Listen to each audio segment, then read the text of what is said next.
You have a mentor coaching client, ACC credentialed, 3 years of experience working toward PCC. They send a recording before your first session. You listen, and you realize you need to evaluate using ACC bars because that's where the coach is, and PCC markers because PCC is the target. 2 evaluation frameworks, 2 instruments, 1 developmental conversation. Everything in Modules 7 and 8 has been building toward this.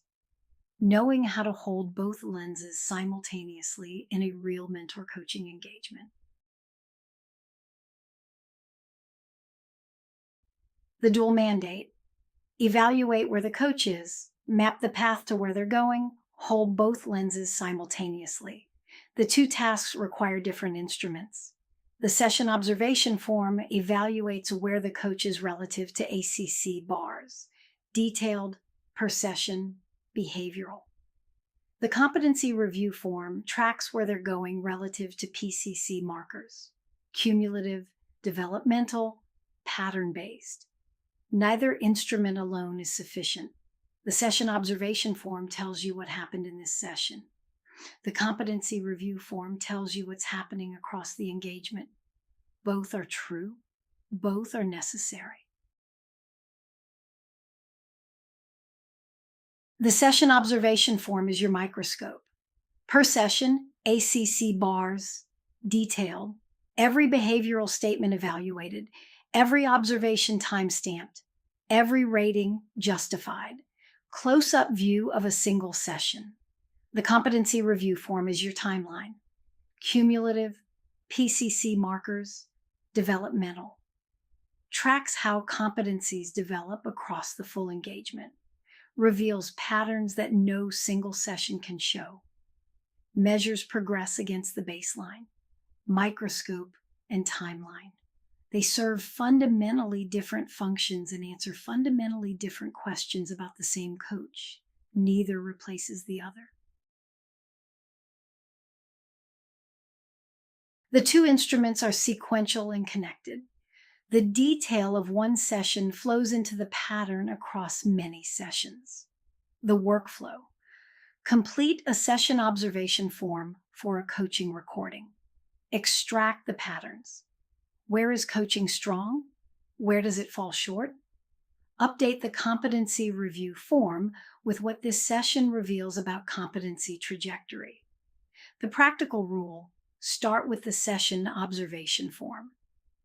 Review the competency review form before each mentor coaching session. The session observation form generates raw evidence.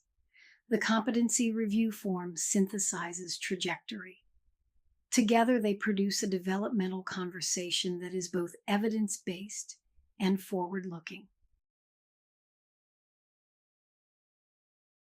Instrument selection follows the phase of the engagement. Early engagement, session observation form dominant. Your task is building an evidence base.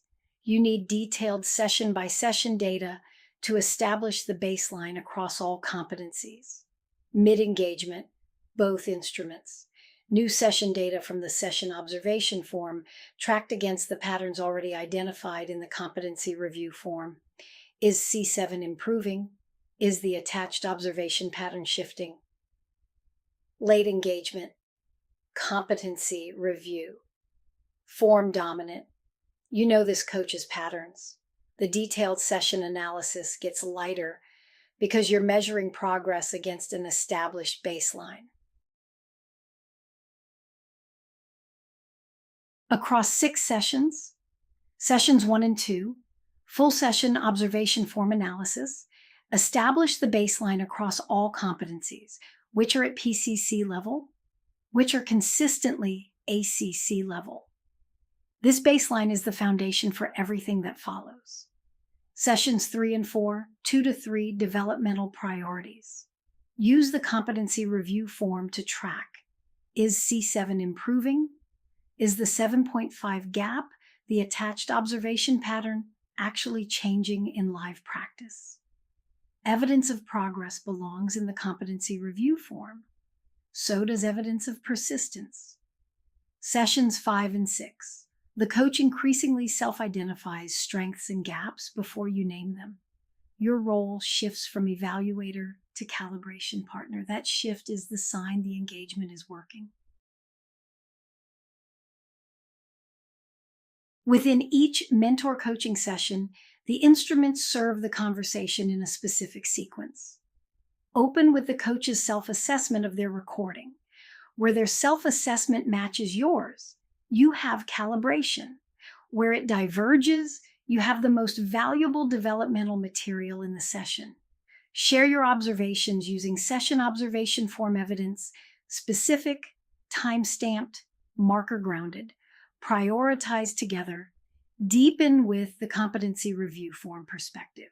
Here's how this session fits the pattern across our engagement. Design the focus for next time collaboratively. Close by checking the Kolb cycle. The coach returns to active experimentation. They need a clear intention for what to try differently next time. That intention connects this session's reflection to the practice that follows. Modules 7 and 8 gave you the knowledge, frameworks and markers, calibration methodology, structured feedback approaches. The sync sessions give you the practice, live evaluation of recordings, the same recordings your peers evaluate, so you discover where your judgments converge and diverge. Live mentor coaching conversations where your feedback meets a real coach's defensiveness, curiosity, and growth. Live calibration with peers who reach different conclusions from the same evidence.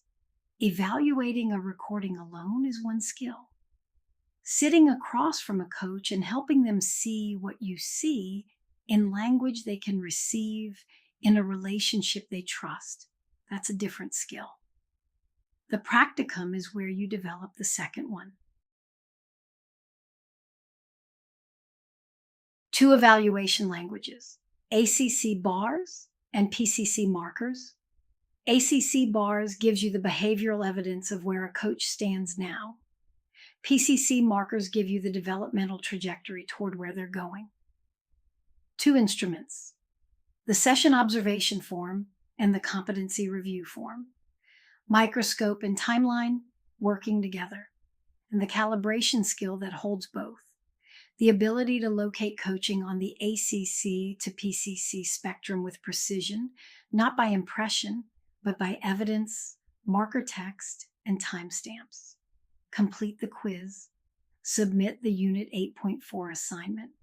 The sync sessions are waiting, and that's where everything in this toolkit goes to work.